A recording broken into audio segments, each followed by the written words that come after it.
Nous sommes en direct avec Alkash Alada, le ministre nigérien de l'Intérieur. Bonsoir et merci d'être avec nous. À l'issue du Conseil national de sécurité dirigé par le président qui s'est achevé aujourd'hui, quelles mesures votre gouvernement compte-t-il prendre pour rassurer les Nigériens?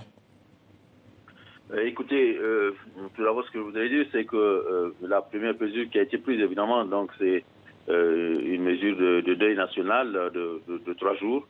Et ensuite, sur le plan maintenant sécuritaire, il a été décidé donc de renforcer le dispositif sécuritaire déjà en place, en y augmentant les effectifs, en ajoutant de la logistique et également en changeant aussi de stratégie.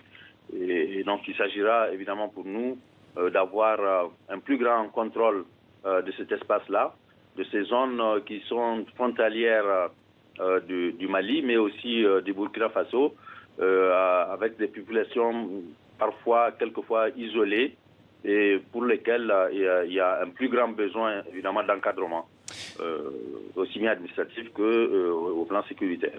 Monsieur le ministre, avez-vous des informations sur les auteurs des attaques?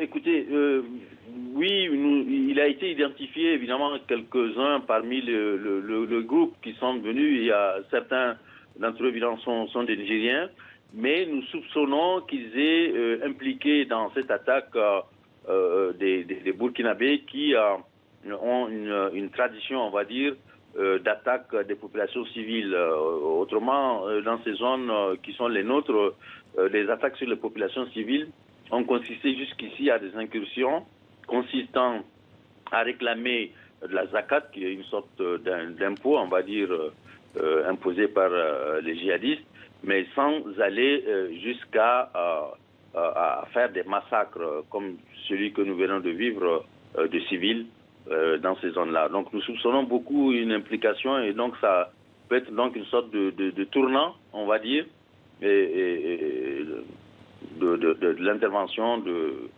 des terroristes dans cette zone.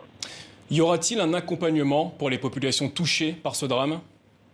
Oui, évidemment, il va y avoir un grand accompagnement parce que les populations ont été victimes aussi par rapport à leur vivre. Beaucoup de greniers ont été brûlés.